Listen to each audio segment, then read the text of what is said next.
The You Can Feel What We See show here at the Morean Art Center was followed by the annual Word and Image High School Art Show, the 20th anniversary of a series of exhibitions produced annually by elementary, middle, and high school students from Pinellas County Schools. The point of the exhibition is to pair arts and literacy. And as far as I know, it's the only arts and literacy program in the area.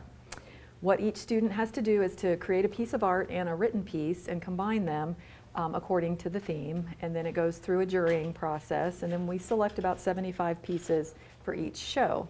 And we do 4 of these shows a year. We do 2 elementary school shows, a middle school show, and a high school show. And this is the high school show right now. And we've had 20 different themes over the years. And this year's theme is Did You Ever See? And these students were prompted to create a work of art and a written piece based on something that they have seen. Something, it can be something amazing, something sad, something from an interesting perspective, something a lot of these students, particularly the high school students, tend to use it as a mechanism to see into the future. This is what I think people will see in the future. It ends up bringing us some interesting perspectives for sure. I know it was the brainchild of my predecessor and Sue Castleman, who of course has been around for a long time. Sure. And yeah, back in 1998, someone had the idea to combine the arts and the writing, and it's been a fun ride for 20 years. You know, some of these students do things that are amazing, not only artistically, but the way they incorporate the writing. I mean, when we've judged these shows, sometimes we're in there laughing because they're hysterical. Sometimes they bring you to tears. There's a couple pieces in this show that I just tear up reading them. They're so profound, and every year it never gets old. Tell us about this art piece here and the artist that made this. This is a piece by Fong Pham, and she's a junior at Dixie Hollins High School, and it's a digital piece. And it doesn't have a title, but it reflects the theme of the exhibition this year, which is Did You Ever See?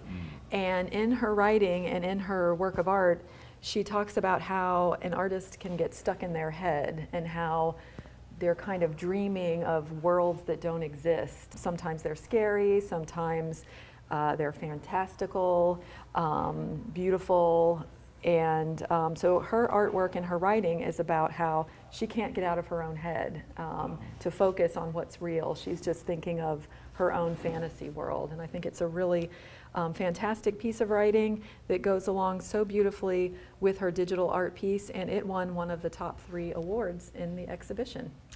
Is there a piece throughout your 19 years of doing this show, is there a piece that you remember that's it just is etched in your brain as far as how powerful it spoke to you? The ones that I tend to remember because of my personality are the funny ones. Over the years, there was one where it wasn't the best artwork by any means, but there was one, it was in the elementary school show, and I think the theme was something about something that's going to happen in the future. And it was a drawing of a devil holding a lollipop that looked like the earth, and the writing was something about in the future the devil's going to lick the earth like a lollipop, and it said "mwahaha" on it, and my coworker and I just died laughing at that, and it was one of my favorites that I remember all these years. Isn't that funny? I mean, there's some beautifully drawn and photographed pieces, but for some reason that sticks in my head. But there's been some pretty beautiful and profound ones over the years. One of my favorite themes that we've ever had was called Superheroes, and it was our 2001 theme, and it just so happened to be right after 9/11 happened. And of course it wasn't planned. We'd had the theme planned the previous summer, and then 9/11 happened at the beginning of the school year. And then, I mean, that was just such a timely theme with everyone talking about their superheroes during a really scary time in our society. So that was a whole theme that really stuck in my mind of these individual students and their superheroes, because they had, a lot of them mentioned firefighters and policemen and referenced that tragedy True happening. superheroes. Exactly. So that sticks in my head. With the students and the families that come to the reception to see this beautiful show, what are some of the observations that you have?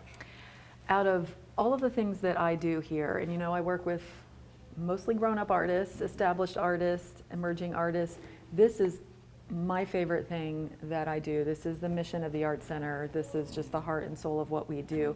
And the culmination of that is the opening receptions when the families come to see their work. It sounds cheesy, but it's just so heartwarming when the families come in, because a lot of these kids, they and their families have never been to an art gallery or a museum, and not only are they coming here and seeing art on the wall, but it's their art, and it's their art that they made, and it's in a frame, and it's hung professionally in a professional gallery alongside adult artists, who've been working for maybe 20 years, and they can come in and say, I have a piece of art here.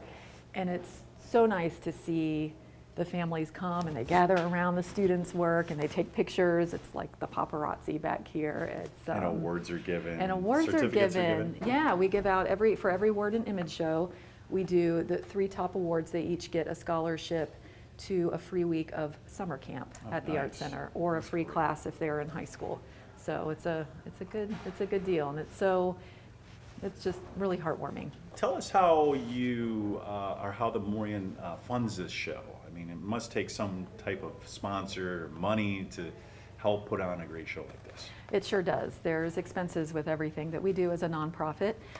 The founding sponsors of this exhibition is the Huff Family Foundation, which was started by Bill and Hazel Huff, and who live here in St. Petersburg, and they were really on board with this project from the beginning, and every year they help fund the project faithfully. And for the last 10 years or so, we've also been sponsored by the Pinellas Community Foundation, and we're very grateful to them too for really understanding the importance of this project and putting the funding behind it so that we can do this.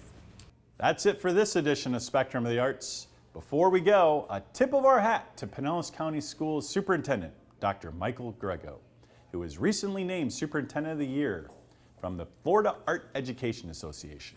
Our congratulations. I'm Jonathan Ogle. Thank you for watching. We'll see you next time on Spectrum of the Arts.